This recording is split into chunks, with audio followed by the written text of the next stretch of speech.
banyak keterangan-keterangan yang tidak masuk akal yang tujuan untuk mengaburkan penyidikan, untuk mengaburkan dan mempengaruhi menekan klien kami.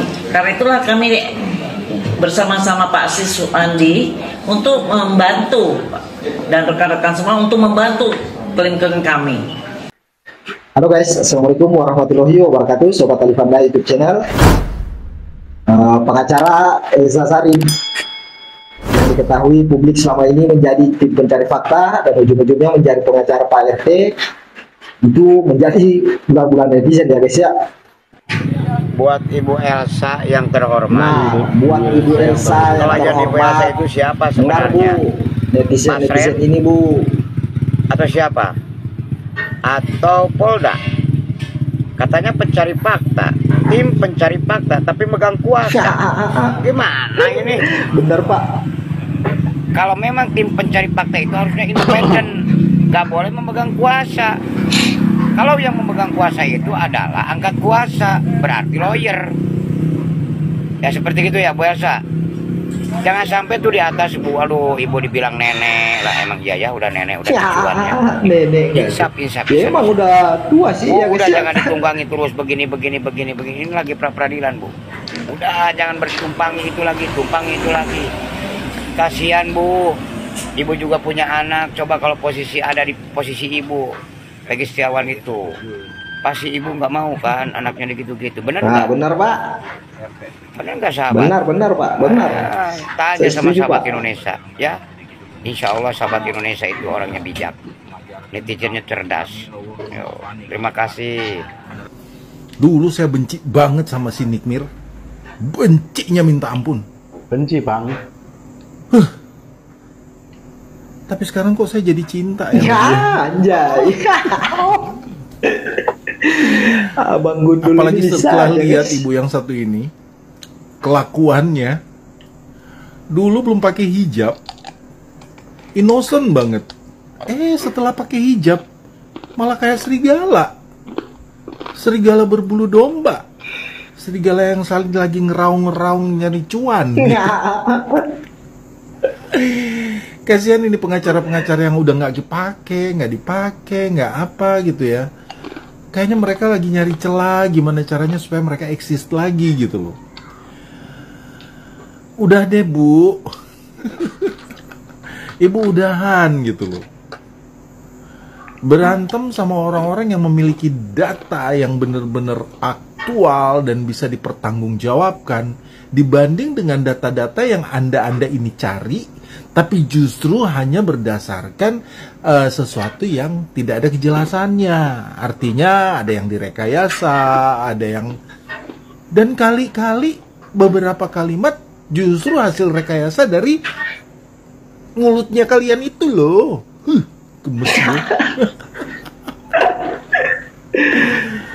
Gue pengen teriak-teriak gitu loh kayak Nikmir waktu itu. Nikmir ayo dong. Bareng kita. Sumpel nih orang-orang ini. Iya, jadi jangan cari fakta itu menyesatkan. Nenek. Sampean eling umur kore. Nah, ingat umur Bu.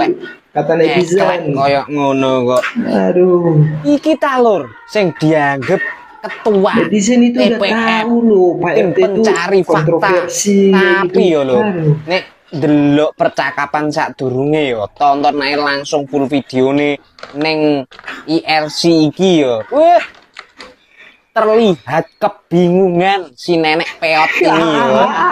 Ya Allah, jabang bayi Bu, sampean kok yo railing umur doh. Kalau mencari fakta itu jangan menyesatkan. Saat dicecar pertanyaan sama Pak Susno Duaji, terlihat plongo kowe tok cengoli to. Wacanen minimal iku baca BAP sak tebal gunung iku dibaca. Aja gur nyerocos. Wong ora denger karep jlentre kok ya melu-melu nimbrung sampean iki. Tak celukno Nyai niki lho sampean iki suwe-suwe ora iso dikondisikan ya lho.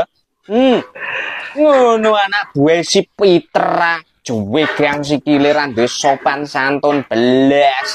Lambene yo tunggale nerwocok sae. Iki lho, ketuamu plonga-plongo cuwengo saat ditanya Pak Susno Duaji yo lho. Baca iku baca berkas sing setebal gunung iku. Jangan asal mencari fakta yang menyesatkan. Bubuk wis tuwek keklek mbok yo eling umur to jan angel. Nanti akan aku ajarkan. Bila Anda tidak paham bagaimana peristiwa dan perkara tersebut terjadi dan akhirnya kembali ramai, nanti akan aku ajarkan pula. Maka dengarkan baik-baik biar Anda paham dan tidak gagal paham. Ajarkan Pak. Dengarkan baik-baik, buka telinga Anda, gunakan otak Anda, itu pun bila otak Anda masih terdapat di tempatnya. Dengarkan baik-baik, perhatikan baik-baik, gunakan otak Anda dengan baik. Awal sudah cacat secara formil maupun material. Bahkan di saat pemeriksaan pun bermasalah dikarenakan patut diduga adanya intimidasi dan lain sebagainya. Bahkan secara verbal maupun secara fisik. Di saat pemberkasan dilakukan hingga akan dilimpahkan kejaksaan pun itu bermasalah.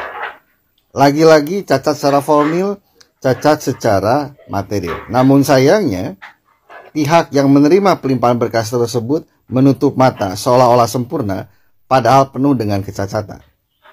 Lalu proses persidangan pun berlangsung tanpa adanya kemampuan menyatakan pendapat secara faktual.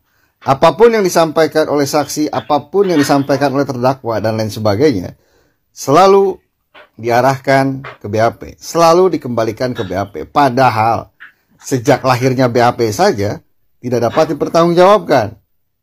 Maka vonis pun seolah-olah hanya mengejar target untuk sesegera mungkin melakukan vonis terhadap para terdakwa. Yang mencabut BAP hanya 1 atau 2 orang saja, it's okay, itu normal. Namun, bila yang mencabut BAP lebih dari apa yang diperkirakan dan hampir semua pihak yang berkaitan dengan peristiwa dan perkara tersebut mencabut BAP-nya, maka bisa Anda bayangkan yang bermasalah pihak-pihak yang mencabut BAP, apakah pihak-pihak yang memiliki kepentingan terhadap perkara tersebut. Anda bila memiliki otak rasanya bisa berpikir dengan jernih. Lain halnya bila otak Anda sudah dijejali dengan berbagai kepentingan. Mungkin tidak lagi normal kondisi otak Anda. Hal Anda cukup mengerti hukum namun seolah-olah tidak memahami esensi hukum. Oke bang. Hukum ada itu untuk membina manusia, bukan untuk membinasakan manusia. Ya, benar Pak, benar. Hukum ada setuju Pak. untuk menegakkan keadilan, bukan menegakkan siapa yang bayar. Benar Pak, setuju Pak. Ingat baik-baik, Anda mengatakan bahwa pihak-pihak tertentu yang terjun ke lapangan, yang mencari keterangan, yang bertemu dengan narasumber dan lain sebagainya, melakukan intimidasi dan lain sebagainya. Ingat, apa yang Anda sampaikan itu cukup tendensius, bahkan sangat-sangat tendensius. Maka bila Anda tidak mampu mempertanggungjawabkan apa yang Anda sampaikan, ada konsekuensi hukum dari apa yang Anda sampaikan. Ingat itu baik-baik. Dan Anda pun menyampaikan bahwa pihak-pihak tersebut dianggap pansos, mencari popularitas, mencari suara dan lain sebagainya, bahkan dihubungkan dengan politik. Anda rasanya lupa makan seblak.